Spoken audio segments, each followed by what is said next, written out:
The Albanian resistance of World War II was a movement of largely communist persuasion directed against the occupying Italian and then German forces in Albania, which led to the successful liberation of the country in 1944. The Center for Relief to Civilian Populations reported that Albania was one of the most devastated countries in Europe. 60,000 houses were destroyed and about 10% of the population was left homeless. Background: Italian invasion. See also Albanian Kingdom. As Germany annexed Austria and moved against Czechoslovakia, Italy saw itself becoming a second-rate member of the Axis. After Hitler invaded Czechoslovakia without notifying Mussolini in advance, the Italian dictator decided in early 1939 to proceed with his own annexation of Albania. Italy's King Victor Emmanuel III criticized the plan to take Albania as an unnecessary risk.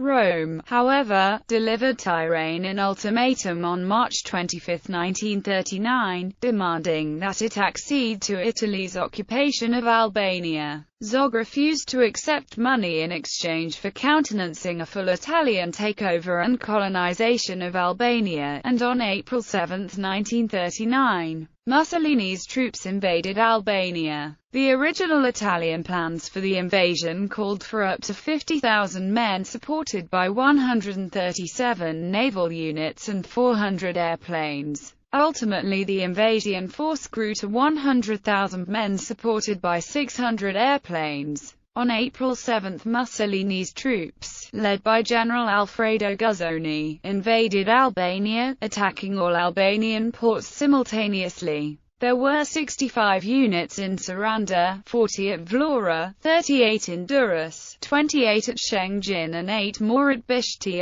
Palace. In Durrës, a force of only 360 Albanians, mostly gendarmes and townspeople, led by Abbas Kupi, the commander of the gendarmerie in Durrës, and Mujo Ulkanaku, a marine official, tried to halt the Italian advance, equipped only with small arms and 3 machine guns. They succeeded in keeping the Italians at bay for several hours until a large number of small tanks were unloaded from the Italian ships. After that, resistance began to crumble, and within 5 hours Italian troops had captured the city. By 1:30 p.m. on the first day, all Albanian ports were in Italian hands. Unwilling to become an Italian puppet, King Zog, his wife, Queen Geraldina Poni, and their infant son Skander fled to Greece and eventually to London. On April 12, the Albanian parliament voted to unite the country with Italy. On April 12,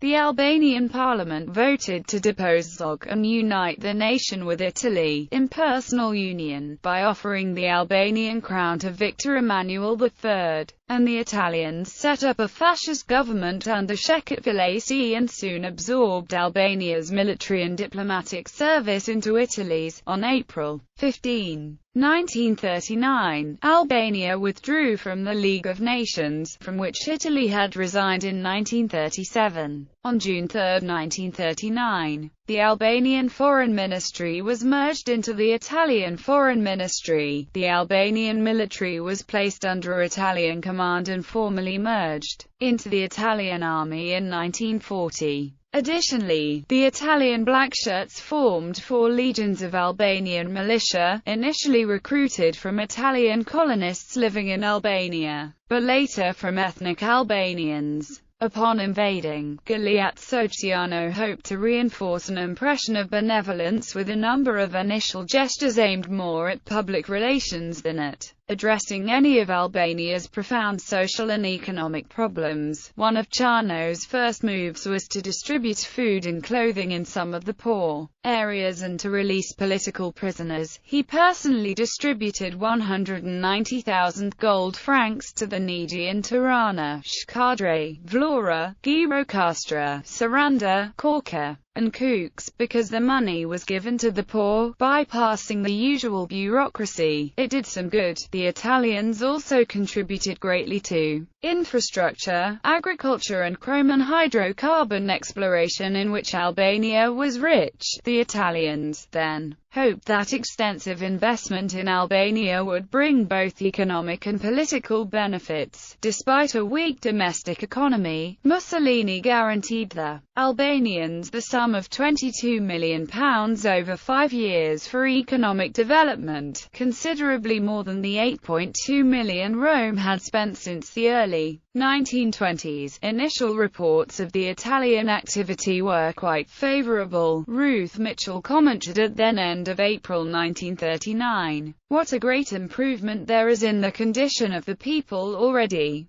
The whole atmosphere had become brisker and more enterprising. Now at least there is hope." Even the German minister Eberhard von Panwitz, who was perpetually critical of the Italians, commented favorably on the Italian tempo, which he likened to the tempo in Austria after the Anschluss. The new construction projects brought in large amounts of capital and employed many Albanians. The government began letting Italians take technical positions in Albania's civil service. The government also began allowing Italian settlers enter Albania. This largely affected the Albanians' attitude towards the Italian invaders, and the locals greeted them with more respect and liking.